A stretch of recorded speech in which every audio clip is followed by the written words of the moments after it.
at huling ginagawa sa gabi, yung magpuri at magpuri at magpuri tayo lagi sa Panginoon. Okay, so yun po ang gusto ko pong ibahagi sa inyo ngayong umaga. The power of praise. O, di ba? Kasi po, marami po kasi, hindi naman marami, siguro may mga ilan na hindi masyado nabibigyan ng halaga yung pagpupuri sa Diyos, no? Minsan nakakaligtaan siguro. So this praise is our lifestyle dapat po. Ang pagpupuri at pasasalamat po sa Diyos. Ang papuri po ay pagtataas po natin sa ating Amang Diyos, sa Kanyang pangalan, sa Kanyang kabutihan. Diba? Ito po ay masayang pagpapahayag ng mga ginawa ng Diyos sa ating buhay. Praise and thanksgiving go hand in hand as thank God and offer appreciation for who He is. So yan po yung dahilan kung bakit po tayo ay nagpupuri. Actually, a little background, bakit nagpupuri muna, nagkakaroon muna ng praise and worship, ang mga church service. Little background, sa 2 Kings chapter 3, makikita po natin doon na nakipagtulungan si Haring Josaphat, no, sa hari ng Israel at sa hari ng Edom upang labanan ang mga Moabites. Naglakbay sila ng 7 araw at wala po silang makain at wala din silang tubig na mainom. Even yung mga hayop nila ay wala ring makain. At sabi po ng hari na si King Jehoshaphat, ang hirap na ng pangalan. Basta siya yun. Sa Tagalog, okay. So yun, si Haring Jehoshaphat po ay nagtanong po siya sa hari ng Israel. Si Hari Jehoshaphat po ay hari ng Juda. So nagtanong po siya sa hari ng Israel, sabi niya, wala ba ditong propeta para makapagsangguni tayo sa Diyos? Kasi nga ay nakakaranas sila ng gutom at uhaw. So parang feeling nila mamamatay din lang pala sila sa pagsugod nila sa mga Moabites. At ayun nga po, sinabi po ng hari ng Israel na meron ditong propeta, si Elijah po yon, si Eliseo. Sabi po dito, bago po manalangin sa Diyos, si Propetang Eliseo ay nag-request siya na magpadala ng taong marunong tumugtog ng alpa o harp. So yun po, ang ibig sabihin, bago po dumulog si Propeta Elijah sa Diyos, ay siya po ay naghanap muna ng aawit at tutugtog sa Diyos. So ito po yung background kung bakit po tayo ay bago tayo pumunta dun sa main dish, kumbaga, meron muna tayong praise and worship. Kasi nga po, ito po ay, ang totoong dahilan po ng praise and worship ay dahil nauunawaan ng body of Christ na merong kapangyarihan sa pagpuri, no? Sa pagpupuri. Na itong pagpupuri sa Diyos ay nakakaapekto hindi lang sa Diyos, hindi lang sa atin, nakakaapekto to sa Diyos, nakakaapekto to sa atin, at nakakaapekto rin to sa kaaway. So, ibig sabihin, ang mga tao pong pumapasok dito tuwing umaga, di ba po, minsan pagpasok pa lang ng church, saan na nagpupunta yung mga isipan natin? Iniisip agad natin, ano kayang inuluto naming ulam for lunch, saan kaya kami pupunta. Marami tayong dala-dala, karga-karga, pagpasok natin sa church. So when we start in praising and worshiping the Lord, nagkakaroon po, nadadivert po yung attention natin sa Diyos. Diba? And the presence of the Lord will fill our whole being. Nafe-feel, alam mo yun, napupuno tayo ng kapangyarihan ng anointing ng Diyos through our singing, through our praising. So yun po. Sabi nga po sa Psalm 145:3 verse 7, enter His gates with thanksgiving and into His courts with praise. Be thankful to Him and bless His name, for the Lord is good. His mercy is everlasting and His truth endures to all generation. Pinapapasok po tayo sa Kanyang templo ng may pagpapasalamat at pagpupuri.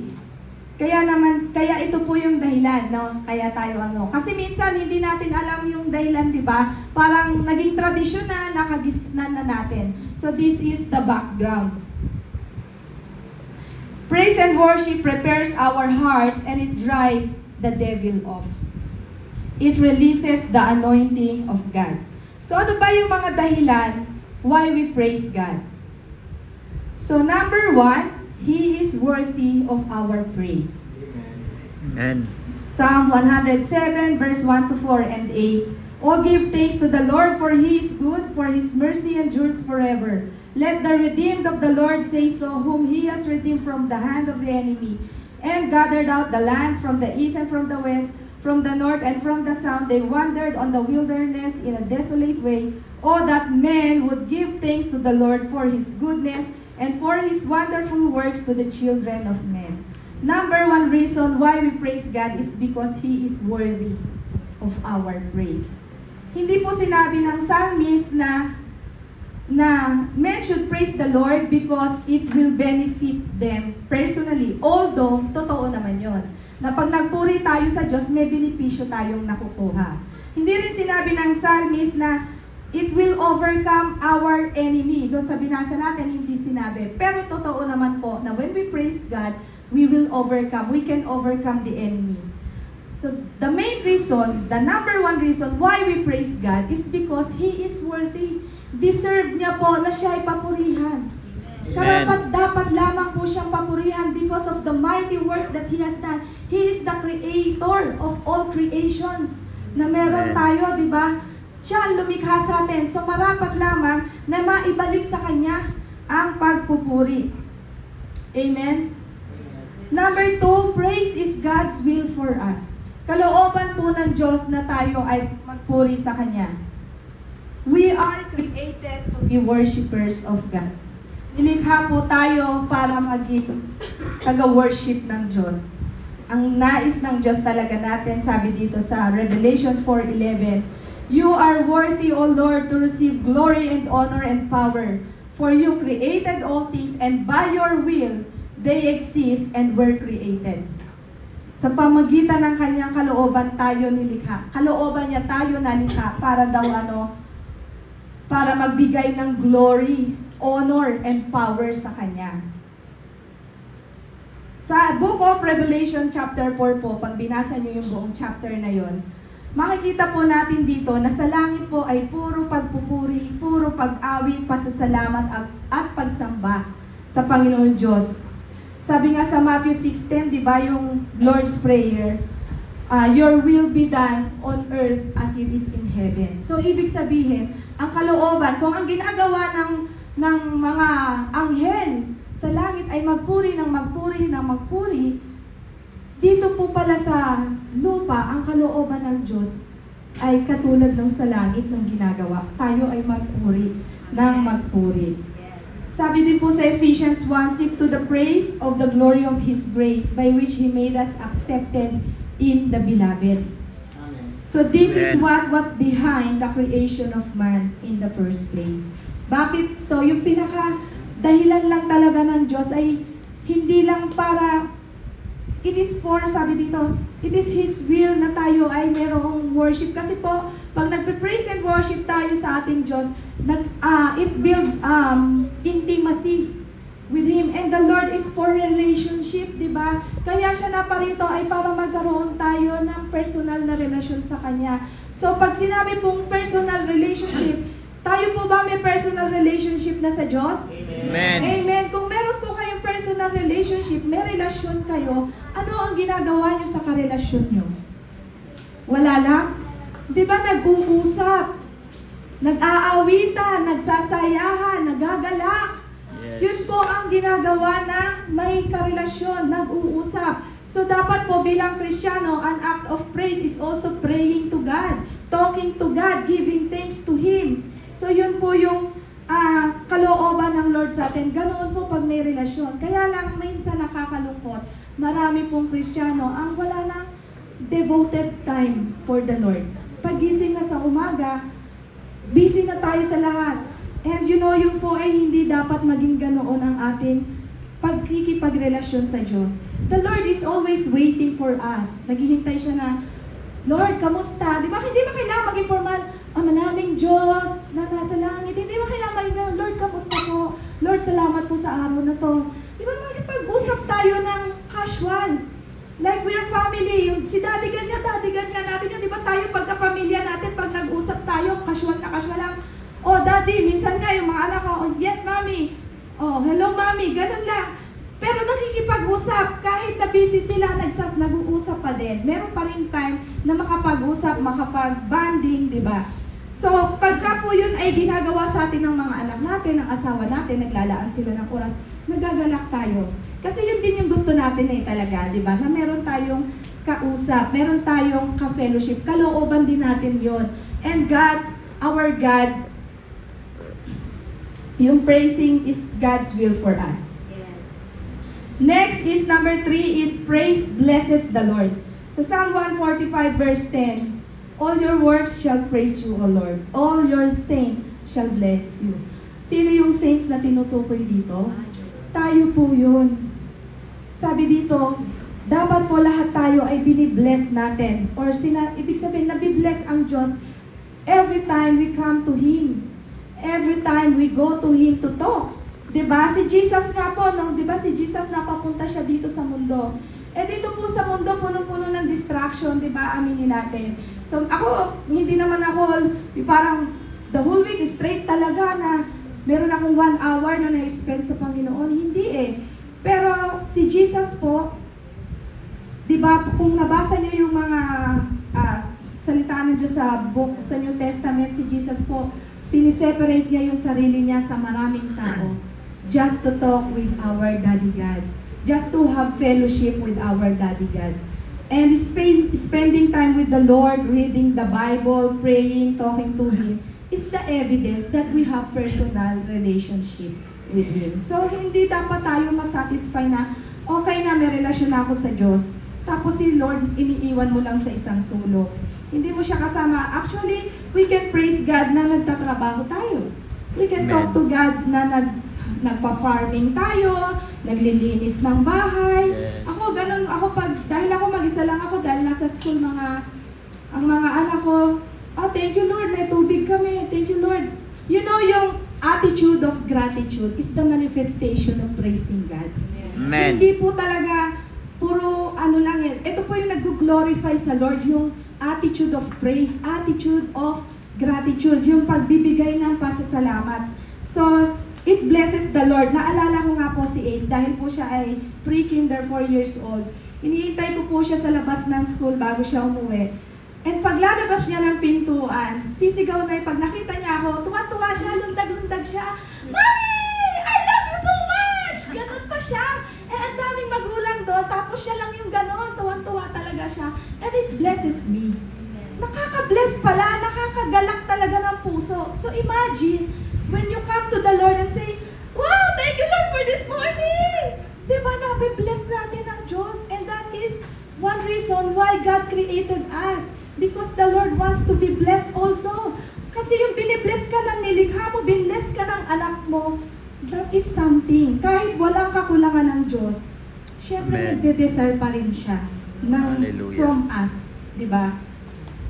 Amen. Next, number 4, God inhabits our praises. Psalm 22 verse 3. But thou art holy, O thou that inhabitest the praises of Israel. Sa Tagalog, ngunit ikaw ay banal o ikaw na tumatahan sa mga pagpuri ng Israel. Tumatahan po ang Diyos sa ating praise and worship. Amen. Amen. Sa 2 Chronica nga, di ba?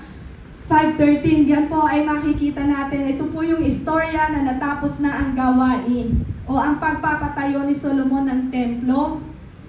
At kaya naman sila ay nagkaroon ng araw ng pagpupuri sa Diyos, celebration. And habang sila po ay nag-aawitan, nagtutugtugan, nagpapasalamat, nagpapanalaginan, alam niyo po habang sila ay nagpupuri, ang sabi po dyan sa verse na yan, di ko nababasahin because it consumes too much time. May ulap po na bumalot. Imagine niyo tayo nagpe-praise and worship dito, makapal na ulap ang bumalot, and that is the presence of God. Na halos hindi na makapag-minister po yung mga pare, sabi doon sa verse na yan. Dahil sa sobrang kapal ng ulap. And it really happened. Nangyayari po talaga yan when we praise God, when we praise the Lord. So what is the power of praise? Ano bang meron pa? Anong power ba meron pag po tayo ay nagpupuri sa Diyos? Number 1, praise gives you perfect peace. Sabi Amen. nga po sa Philippians 4:4-7, di ba sabi, rejoice. Rejoice in the Lord always. I say rejoice. Sa Tagalog, magalak. Kasi pag sinabing nagpupuri ka, masaya ka, nagagalak ka. Mayroon ba nagpuri na malungkot? Puri kita, O Diyos. Masaya. So, pero siguro may mga pagkakataon na talagang malungkot, but you chose to praise Him, no? Pero ang totoo pong pagpupuri sa Diyos ay nagagalak tayo. Sabi po sa verse 7, ang kapayapaan ng Diyos na hindi kayang maunawaan ng tao ang siyang mag-iingat sa inyong puso at pag-iisip dahil sa inyong pakikipag-isa kay Kristo. So when we praise God, nagkakaroon po tayo ng ganap, lubos na kapayapaan, perfect peace po. So it's only when we pray with thanksgiving that the peace of God will keep our hearts and mind. Imagine mo kung magulo ang isip mo, magulo ang paligid mo, when you pray, talagang nagkakaroon tayo ng pahinga, kapahingahan. Ako po nararanasan ko yan eh. Sometimes we pray together, most of the time naman nagpe-pray kami lagi mag-asawa, pero minsan kasi di ba kapag mahaba ako nag-pray, parang pagka mahaba, iniisip ko, ay medyo napahaba na yata. Kasi talaga na-enjoy ko yung pagpe-pray. Kasi sabi ko nga pagkatapos namin mag-pray, sarap mag-pray no, Daddy? Parang wala ka nang aalalahanin eh. Parang ang sarap talaga. Refreshing po yung dating. Pinagpapasalamat mo, isa-isahin mo lahat ng meron ka. Isa-isahin mo yung mga bagay na binigay niya, ginawa niya in the past, ginagawa niya ngayon at gagawin pa lang niya. Ay talagang marerelax ka. Amen. So, peace, ang kapayapaan po, peace is not a product of circumstances.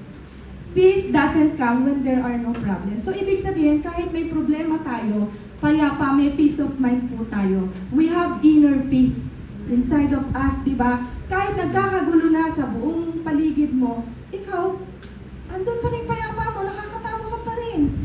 Tuloy pa din ang buhay, hindi ka nagtatago sa sulok.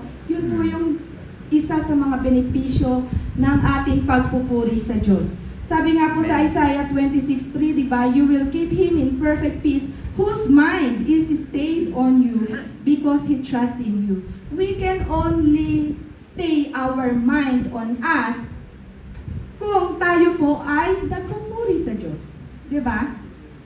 Sa kabila ng mga maraming gawain, di ba, pero kung ang isip mo ay nasa Diyos, meron po tayong kapayapaan na matatanggap. So, God's kind of peace is something that is there even in the midst of problems. Sa gitna ng problema, you can still praise God. You can praise God in the storm.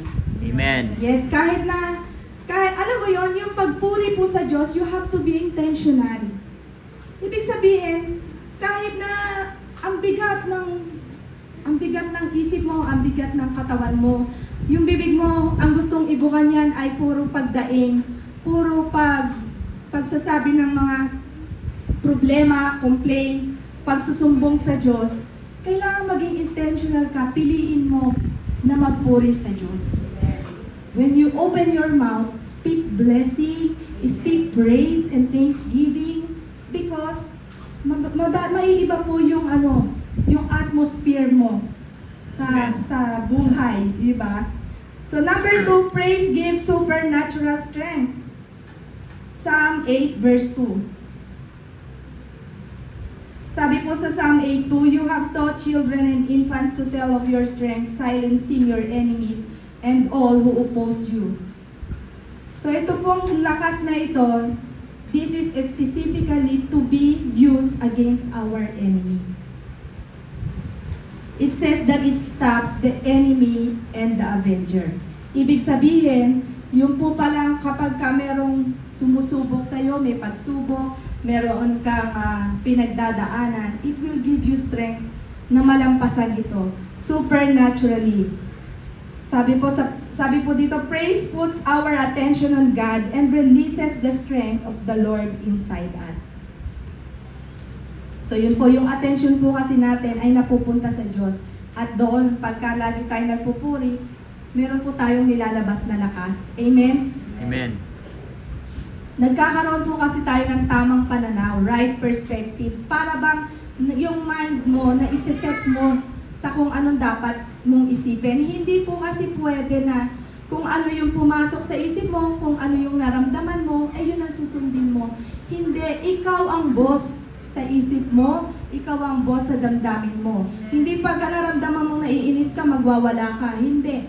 You have to choose what you need to think of. Diba? Kailangan, ano ba iisipin ko? Nagagalit ako sa taong to, sa bunutan ko kaya, di ba? Hindi eh. You have the control. So, kailangan po, ganun din po sa pagpupuri sa Diyos. We have a choice na magpuri sa Diyos, even na may mga pinagdadaanan po sa buhay. Praise puts our attention on God and releases the strength of the Lord inside us. Sabi nga po sa 2 Corinthians 12:10, that's why for Christ's sake I delight in weaknesses, in insults, in hardship, in persecution, in difficulties, for when I am weak, then I am strong. Si Paul po, ang dami niyang pinagdaanan na paghihirap.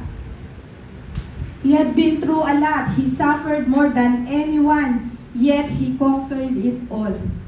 At ang sabi pa po niya doon, lahat ng yon light affliction lamang. Ibig sabihin, wala lang yun. Ano ba yung mga pinagdaanan niya, di ba? Ilang beses lang naman siyang nasira yung bangkang sinasakyan niya, nagpaanod-anod siya ng 3 araw, 3 gabi sa dagat. Tapos siya na po ay ilang beses lang namang hinagupit. Sabi nga po, 35 times or 39 times hinagupit siya. Ilang beses siyang nakulong, ilang beses po siyang nasa bingit ng kamatayan, pero ang sabi niya, this is just a light affliction. And ano po ang ginagawa niya? Nagpupuri pa rin siya sa Diyos. Yung pagsabi niya na yun na, wala lang itong mga problemang to, this is just light affliction. Yung pagsabi niya po yun ay pagpupuri na sa Diyos. Kasi hindi siya nag-complain, Lord, ano man to, sinunod na nga kita, ganito lang pala ang mangyayari sa buhay ko sa pagsunod ko sa iyo. Hindi siya nag-complain. Kundi sinasabi niya, dinidepensa niya na lahat ng nangyayaring ito sa buhay ko ay light affliction lang kumpara sa eternity na naghihintay sa Kanya. Amen. Amen, di ba? So, the supernatural strength of God poured out upon Him. Bakit niya masasabi yun, di ba? Kung hindi dahil sa pagpupuri niya sa Diyos, kundi dahil sa pagpapasalamat niya sa kabila, sa gitna ng hardship. So tayo din po, pag po tayo may pinagdaanan, ano ba yung mabigat yung pinagdadaanan ngayon? Tayo, bawat isa sa atin, di natin alam kung ano, pero sabihin natin na lang sa ating, ibukang bibig natin, sabihin natin, Lord, thank you, this is just a light affliction. Amen. Lilipas lang din po ito. Amen. Because the supernatural strength of God will just flow. Okay? Number 3, praise is your weapon. Ito po ang pinakamatinding armas po natin kay Satan at sa araw-araw na atake niya. Diba?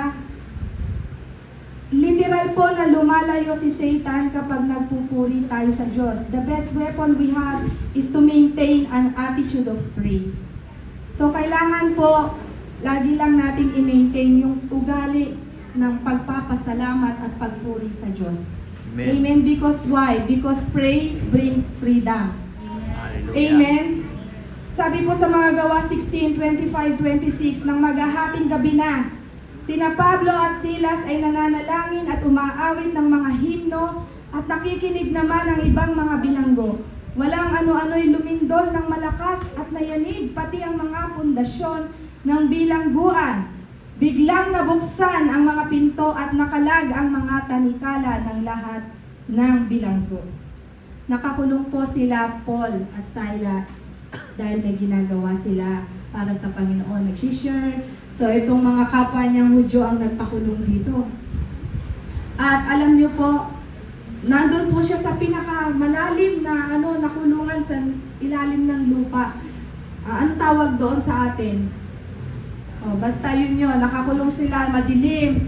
Tapos, parang gano'n, no? Tapos sila po daw ay nakalubid yung kamay.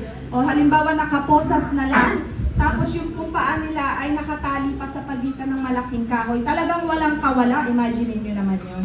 Dahil nga wala nang kawala, kumbaga, they reached rock bottom, pinakamalalim na.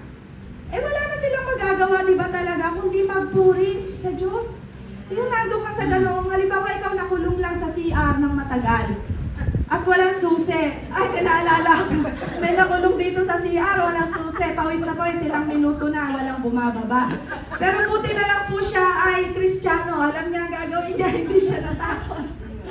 Pero talaga pong, isipin na lang natin, ganoon lang nakulong ka ng buong oras hanggang gabi.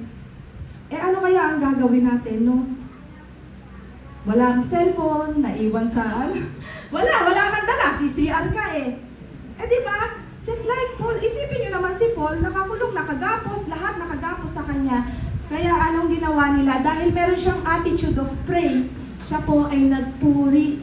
Umawit ng umawit sila ni Silas doon sa kulangguan. Ano nangyari sa pag-awit nila? Grabe, bumigay ang pundasyon ng bilangguan, nabuksan Hallelujah. yung priso nabuksan at yung mga nakalag, yung pagkakaposas nila, imagine niyo po yun. Diba? That's the power of praise. Ito po yung weapon. Wala silang baril, wala silang granada para makalaya doon. Wala silang panakot sa mga gwardya doon. Kundi ang Diyos ay kasama nila. Magpupuri ako. Alam ko na hindi ako iiwan ng Diyos sa sitwasyon na to. And Amen. true enough, nakalaya sila pero hindi sila tumakas. Hindi po sila tumakas doon, hindi sila lumabas dahil kapag po sila tumakas, kawawa yung gwardya. Kaya nga nung nakita ng gwardya na, oh bakit bukas na bukas to? Nako, akala ng gwardya nakatakas dahil madilim. Akala niya nakatakas nga at madilim, kinuha niya yung, ano bang kinuha niya? Sword, o yun. Sino yung sasalita? Thank you po. Kinuha niya yung sword, kasi English eh, yung espada. Kinuha niya at nagtatarak na lang siya sa sarili niya, papakamatay na lang ako kasi papatayin din ako, nakatakas yung bilanggo. Pero napakabayin nila Paul, no? May pagkakataon sila, pero hindi po nila ginawang umalis. Pero nakita natin yung kapangyarihan ng pagpupuri. It brings freedom to us. Kaya kung may sakit tayo, kung anumang klaseng bilangguan tayo nakakulong, anumang bisyo yan, anumang bisyo ng asawa mo meron siya na parang wala ng pag-asa, anumang sakit, karamdaman na parang wala ng kagalingan, diba? Magpuri tayo sa Diyos. Anumang klaseng problema ang nasa atin, magpuri lang tayo na magpuri sa Diyos. And huwag tayong mainip and makikita natin, sampalatayanan natin ang nababasa natin sa Biblia dahil ang Diyos po ay wala po siyang kinakampihan. Amen. Diba? Siya po ay just and fair. Basta nananampalataya lamang tayo. And then this praise, when we have the attitude of praise, it will bring freedom. Amen. Sabi nga, the chains that seem to bind you fall powerless behind you when you praise the Lord. Amen. Amen. Praise is spiritual warfare. Sa 2 Chronicles 20, verse 21 to 24, ito po yung mga example para maalala natin kung anong patunay po. May aircon ba tayo? Ito na naman ako. Thank you, Lord. Kasi nakano ako blazer para magmukha naman akong kapitapitagan sa ating church na maganda. Amen? So yun po. Praise is spiritual warfare. Sa 2 Chronicles, thank you Joy, 20:21 to 24. Ito po yung panahon, basahin nyo na lang po sa bahay, picturean nyo para mabasa nyo yung istorya kasi po maganda po itong mga to Ito po yung panahon na nilusob ng Moabites, Ammonites at Meunites si Haring Jeho. Jehoshaphat. Nahihirapan tayo sa kanyang pangalan. Si Haring Jehoshaphat, siya po ay hari ng Juda at sinalakay sila ng malalaking pangkat ng Edom. Mula sa Edom. Kaya naman, dahil nabahala siya, nag-ayuno po sila at humingi ng tulong sa Diyos. At ayun nga, sinabi sa kanya ng Diyos na huwag kayong mabahala dahil ang Diyos ang makikipaglaban para sa inyo. Di ba kapag kung may giyera ang isang bansa, ang nasa harapan, ang mga nasa front line, yung magigiting, yung malalakas at magagaling na sundalo. Pero ang instruction po ng Diyos, siya po ay inilagay niya sa unahan ang mga singers at musician. Makikipaglaban tayo, halimbawa mga Pinas, may paglaban tayo sa China. Pinas, may paglaban sa China, no? Ang ilagay natin dito, yung mga pinagpala singer sa harapan. Di ba? Lulusob tayo sa China. Kakantahan lang natin sila ng mga papuri. Pagsamba, amen? Ganun po ang ginawa Hindi po ni, po ang mga baril. ni King Jehoshaphat. Ganun po ang ginawa niya. Hindi po po ang baril. Yung mga lumusob, alam niyo po ang resulta? Basahin nga natin to. Matapos niyang paalalahan ng mga tao, pumili siya ng mga awit na magpupuri kay Yahweh dahil sa kanyang kahangahangang kabanalan. Iniligay niya ang mga ito sa unahan ng hukbo at habang daay umaawit. Purihin si Yahweh, pag-ibig niya tunay, laging tapat kailanman. Ganyan yung Amen. awit nila. Nang marinig ng mga kaaway ang awitan, ginulo sila ni Yahweh. Dahil dito, sila ang nagkagulo. Ang sinalakay ng mga Amonita at Moabita ay ang kasama nilang taga-Edom at nilipol nila ang mga ito. Pagkatapos sila ang nagpatayan. Umakyat ang mga taga-Juda sa tore na nasa disyerto at nagmanman sa mga kaaway at wala silang nakitang nakatakas. Lahat ay patay na at nakahandusay. Praise the Lord! Amen! Ganoon po lumaban ang Panginoon. So ito po ngayon ang itinuturo sa atin. Ano mang klaseng gera, bagyo, pagsubok ng buhay ang kinakaharap natin personally, why not magpuri ka? Set an atmosphere in your house. Magpatugtog tayo ng praise and worship song because it will Amen. draw out the enemy. Palalayasin niya ng mga papuri ng pagkanta Hallelujah. sa ating loob ng bahay. Kaya po, kami sa sasakyan, pagising sa umaga, play na ng praise and worship. Napakasarap po naman talaga yung pagising sa umaga ay may naririnig kang mga ganun tugtog. Simula po na naging Kristiyano ako, nawalan na ako ng gana sa mga secular music. Oh, talagang hindi ko na alam ang mga bagong kanta ngayon dahil sobrang na-enjoy ko na po yung papuri na awit sa Diyos at pasasalamat. Eh, may power pa naman kapag sinabayan mo yung awit. Diba? Amen. May power na sa pag-awit, meron pa talagang mga kung ano-anong kapangyarihan na mararanasan ka, gaya ng pinag-aaralan natin ngayon, yung mga benepisyo, nalalakas ka, di ba? Na may encourage ka. So yun po. Ito po yung tinuturo natin ngayon dahil po minsan wala lang yung kanta eh.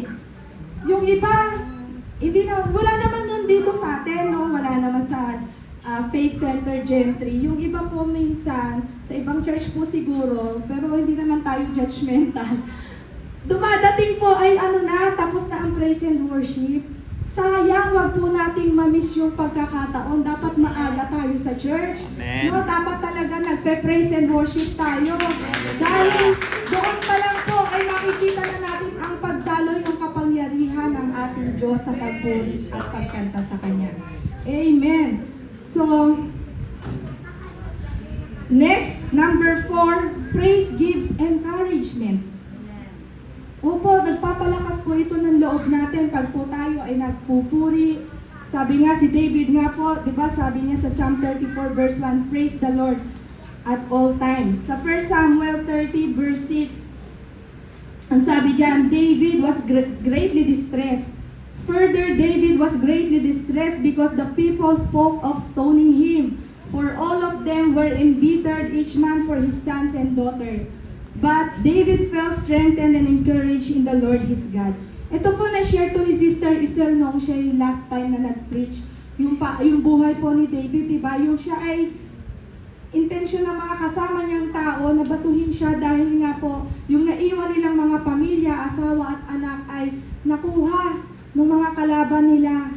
Pero dahil iniwan na nga siya, mag-isa na lang siya, galit sa kanya yung mga tauhan niya, anong ginawa niya? Sabi dito, David felt strengthened and encouraged in the Lord his God. Pinalakas niya yung sarili niya sa papaanong paraan niya pinalakas. Sa pagpuri, pagsamba, pasasalamat at pagdulog po sa Diyos. So kung minsan parang feeling natin nag-iisa na lang ako sa mundo, lahat ng tao parang ayaw sa akin, hindi ako gusto. Kapatid, merong Diyos. Amen. Kausapin natin siya lagi. Alam niyo po, tayo po, sinasabihan tayong weird kapag we talk alone. Naghasalita tayong mag-isa. kinakausap natin, tapos may prayer in the spirit pa tayo, speaking in tongues. Weird daw tayo. Pero sila talaga ang weird. Kasi, hindi nila alam na hindi ito lang ang meron, may spirit realm. And tayo, we are spirit being. Dapat po ganoon talaga tayo mamuhay. Amen. Nagsasalita tayo na, Lord, salamat po ako habang nagbawal sa thank you, Lord. Minsan kasi ako talaga sineset ko po yung isip ko kasi po ako, pag kayo ay buong buhay nyo na yata si mag-asawa kayo ay nasa bahay, makaka-relate sa akin dito ang mga nanay na full-time sa bahay, no? Nakaka-stress po talaga dahil di maubos-ubos ang trabaho. Paglingon mo doon, kalilinis mo lang, may kalat na naman. Kaya minsan sabi ko, ano ba? Ay, di maalala ko ng papaalala sa akin ng banal na spirito. Ay, thank you Lord, may nawawalis akong kalat. Ay, thank you Lord, may mga anak ako na nagkakalat. Diba? Opo, talaga. Pero minsan natutulas ka pa rin bilang tao na na-expose ka sa mga nakakainis na tukso ng kaaway, diba? Pero again, ibabalik ka ng Panginoon. And when I start to talk like that, ay talaga namang walang stress. Kaya kailangan pala kausapin mo yung sarili mo. Pagka kasi pinrases mo lahat yan sa sarili mo, isipan, ay talagang pagod na pagod ka. Ay, nakakapagod naman itong buhay na ito. Ang buhay yan. Lagi na lang puro kalat, para maasahan. Ano ba yun? Walang third eye ang mga tao dito. Ako lang may third eye. Ako lang nakakakita ng kalat. Di ba? Ganyan ang mga ng nanay. Pero si David po, kahit mag-isa lang siya, imbes na magreklamo siya, ano ba naman itong mga taong to? Tinulungan ko na nga, babatuhin pa ako. Hindi na lang kami magtulungan sa solusyon, di ba? Pwedeng ganun magsalita si David dahil hari naman siya. Siya yung pinuno. Pero anong ginawa niya? In-approach niya ang Diyos at pinuri niya ang Diyos. Amen. David has an attitude of praising God at all times. The scripture calls him a man after God's own heart.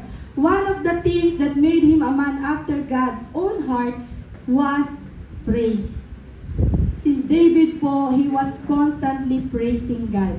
He didn't give in to depression. So David was a man of praise. Isa pong magandang halimbawa po ang buhay ni David talaga. Dahil at all times ay pinupuri niya po ang Diyos. Ano mga pinagdaanan niya sa buhay ay pinupuri niya ang Diyos. 1 Chronicles 23 verse 4 to 5, sinabi ni David, ang 24,000 sa kanila ay mamamahala ng mga gawain sa templo ng Panginoon. Ang 6,000 ay maglilingkod bilang mga opisyal at mga hukom. Ang 4,000 ay maglilingkod bilang mga gwardya ng mga pintuan ng templo. At ang 4,000 ay magpupuri sa Panginoon sa pamamagitan ng mga instrumentong ipinagawa ko para sa gawain ito. Libo-libo, ano? Si David po, meron po siyang desire na magpatayo ng templo, malaking building ng pagpupuri, place of worship para po sa ating Diyos Ama. Pero hindi siya pinayagan ng Diyos dahil ang sabi nga po ay siya ay maraming napatay, kaya ang anak niya si Solomon ang magpapagawa na to. So nung sinabi yun ng Diyos, alam niyo po ang ginawa po ni David, naggawa na lang siya ng tabernacle. Ito po yung parang movable habitat, sabing ganon, habitation. Typically light of construction, hindi ganon kaganda, hindi ganon kabongga. At nung nagpagawa siya ng ganong tabernacle, ito po ang nangyari. He divided his people to different works. Sabi nga, di ba, nabanggit dito, may 4,000 na taong siyang itinilaga. Para ano lang ang gawin? Magpuri, umawit, kumanta, manalangin, mag-praise and worship 24 hours a day sa Panginoon Diyos. Amen. So, dapat po yun ang gawin natin. 24 hours tayong magpatugtog. O, di ba? Hallelujah. Oo, napakasarap po noon dahil yung spirit, masasamang espiritu, tinataboy niyan sa loob ng bahay natin. Spirit of complaint, spirit of inis, inggit, alam mo yun, magagalitin, mainitin ang ulo, lalayas yan. Baka sabihin, baka naman ang Ate Kelly marindi na lalong uminit ang ulo. Huwag niyo masyadong lakasan. O kung gusto niyo, kung kayo lang, o mag-earphone kayo, di ba? So, minsan kasi, minsan pag lagi nang ginagawa, parang nakakasawa na. So, hanap ka ng maraming bagong awit. 'Di ba? Para hindi ka magsawa. O kaya lumikha ka ng sarili mong awit. Kumanta ka, 'di ba? Pwede po yun. Ako po minsan ganon. Minsan pag nagde-devotion talaga ako, umaawit ako ng sarili kong awit. Sa totoong buhay, mahilig naman ako mag-compose. Nagsusulat ako ng mga sarili ko. So, yun po. Masarap po talaga, nakaka-uplift ng spirit. Nakakabago talaga ng pananaw, nababago yung perspective mo sa buhay. Kasi lagi mong sineset, kumbaga sa TV, nakaset na yung isip mo sa Diyos. We set our mind on God. We focus our mind on God. So yun po. Next, sa 2 Samuel 6:21 to 22 naman, sinabi po ni David kay Michal, ito po yung time na si David po ay nagsasayaw siya, nagpupuri siya sa may kalsada, sa labas ng kaharian niya, na halos hubad na. Hari po siya. Kaya sinita siya ng asawa niyang si Michal na anak ni Saul. Sinabi ni David kay Michal, sabi kasi ni Michal, ano ba naman yung ginagawa mo? Sabi niya, nakakahiya ka. Kaya sinabi po ni David kay Michal, ginawa ko yon sa presensya ng Panginoon na pumili sa akin, kapalit ng iyong ama o ng kahit sino pa sa ang kanya. Pinili niya akong mamahala sa mga mamamayan niyang Israelita, kaya ipagpapatuloy ko ang pagsasaya sa presensya ng Panginoon. At kahit na nakakahiya pa ang gagawin ko para sa pagdiriwang ng Panginoon, gagawin ko pa rin ito. Kahiya-hiya ako sa paningin mo, pero marangal ako sa paningin ng mga babaeng alipin na sinasabi mo. So minsan, may mga tao, wala ulit dito, hiyang-hiyang umawit, magtaas ng kamay, todo exhort na ang praise and worship leader natin. As po natin kamay, walang magtaas ng kamay. Pumalakpak na, wala pumalakpak. Alam niyo po, pagka po may sinabing gano'n ang ating leader, sundin po natin. Kasi tayo rin magbebenepisyo nun. Kasi hinahayaan natin mag-flow yung kapangyarihan ng ating Diyos sa atin. Huwag tayo maging timid na ikinahihiya natin ang pagtataas ng kamay. Kung maitim ang kilikili, nakaslipis, o di gano'n. Diba? O gano'n. Diba? Huwag tayong maging masyado na parang hiyang-hiya tayong umawit. So, gayahin natin si David. Kami po, may kasamahan tayo dito. Ako'y tuwa-tuwa pag nagpe-praise and worship yun sa hapon. Kung naka-attend kayo sa hapon, talagang sumisigaw siya ng, Hallelujah! Thank you, Jesus! Sumisigaw siya, Jesus! Pero hindi siya leader, ha? Dito lang po siya sa hindi siya praise and worship leader. Pero grabe po siya magpuri. Naalala ko talaga si David the first time nakita ko siya magpuri ng gano'n. Ako naman napapayug-yug na din. Yes! Hallelujah! Thank you, Lord! Ay, napakasarap po pala talaga magpuri ng gano'n na all out ka. Walang keme. Amen. Diba? Hallelujah. Yung energy natin, ibigay natin sa Panginoon. Nilikha niya tayo para saan? Para sa ganoon, sa pagpupuri. Paano pag nasa langit na tayo? Baka patalsigit pa tayo sa langit, pero hindi mangyayari yun. Walang nakasulat sa Bible. Siyempre, pag nasa langit tayo, ganun tayo. Ang sabi ng Lord, sabi niya, gaya ng nasa langit dito sa lupa, yung kalooban ng Diyos. Ang kalooban ng Lord sa langit ay magpuri lang ng magpuri, at ang gusto ng Diyos sa lupa, tayong lahat nagpupuri. Amen. Bigay todo, kapatid! Diba? Meron po tayong grace night. Yun po ay puro awitan at pananalangin, pagpupuri sa Diyos. Kaya lang po nakakalungkot, 5-6 lang yata ang umaattend, mga leader pa at praise and worship team. So i-encourage namin kayo na magsama-sama po tayo sa pagpupuri sa Diyos. Corporately, magpuri po tayo sa Diyos, manalangin po tayo. Dahil hindi po natin alam ang mangyayari sa ginagawa nating pagpupuri. Dahil only God, siya lang nakala kung anong plano niya, kung anong magmamanifest sa bawat pagpupuri natin. Nakakatuwa ang ating worship leader, di ba? Talagang all out din siya magpuri. May sayaw, di ba? Lahat na sa purihin ang Diyos sa buhay ni Joy, no? Talagang hindi siya yung hiyang-hiyang kumakanta sa unahan. So dapat po ganoon tayo. Kasi yung nasa unahan na nakikita natin, talagang mapapasayaw din yung mga nakatingin sa kanila. Kaya talagang dapat yung mga oriented talaga yung mga musicians natin dito na ganoon din dapat ang energy. Hindi tayo hiyang-hiya. Di ganun Amen. din, galaw-galaw lang. Parang na-stroke na, galaw-galaw lang. Hindi na alam mo yun? Makasayaw ng todo. So, napakaganda po nito, no? Ditong magkaroon po tayo ng lifestyle of praising and worshiping God. Prayer life. Kasi tayo may relasyon sa Diyos eh. So ngayon, alam na natin na kaya pala tayo nandito sa mundo is to really praise and worship the Lord. Amen. Minsan kasi nakafocus lang tayo, ano kaya magagawa kong paglilingkod sa Diyos? Magtayo kaya ako ng ministry? So ano kaya ako? Magtayo ako ng, halimbawa, ladies ministry, men's ministry, okay naman po yun. Kaya lang, huwag nating maliitin na ang pagpupuri sa Diyos ay isang paglilingkod na din. Act of worship din po sa Panginoon na tayo ay nagpupuri sa Diyos. Amen. So, ayan, thank you Lord. Malapit na akong matapos. Number 5, praise keeps us humble. Ayan, kasi po pag tayo ay nagpupuri sa Diyos, it reminds us who our source is. Di ba paano ba pag nagpupuri sa Diyos, di ba ang tinataas natin ay siya lamang? Hindi yung Amen. sarili natin. Meron ba nagsalita, nagpuri, nagpasalamat, Lord, thank you Lord dahil ako'y magaling. Dahil ako ay napakahusay na tao sa mundo. Hindi kundi pag nagpuri ka, ibig sabihin, ang Diyos po dapat sa Kanya natin binabalik yung lahat ng meron tayo. Lord, salamat po, napakabuti mo sa aking buhay. Wala kang katulad. Diba, napakayaman ng yung biyaya. Siya yung bida. Ganon po ang nananalangin, ang nagpupuri sa Diyos. Siya po ang bida. Okay. So, sa 1 Peter 5-6,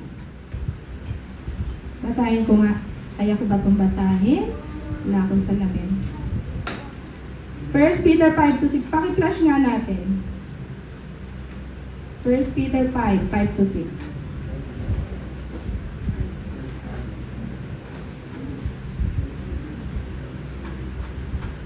Ang labo.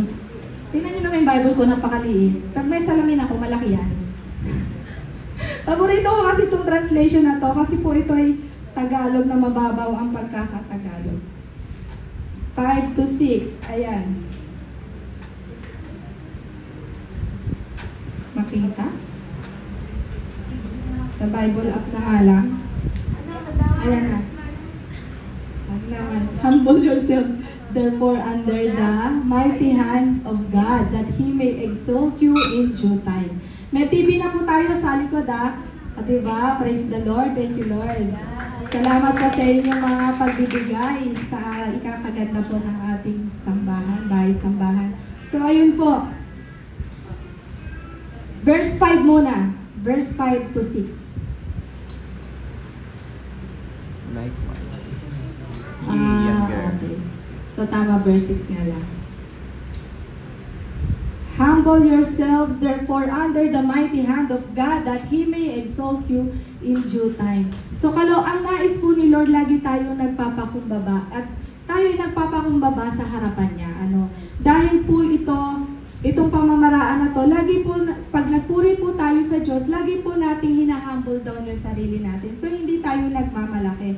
It reminds us na kung ano man meron tayo, ay nagmula po iyon sa Diyos. Kaya, so yun po yung mga benepisyo, bakit kailangan nating magpuri sa Diyos. Lagi nating maalala ang natapos na gawa ng Diyos, ang mayaman niyang biyaya, ay ibalik natin ang lahat ng kapurihan, kapangyarihan, karangalan sa pangalan ng ating Panginoong Diyos. Sabi nga sa Psalm 150, iniimbitahan ko na yung mga praise and worship team habang binabasa ko to, kanta tayo kaunti.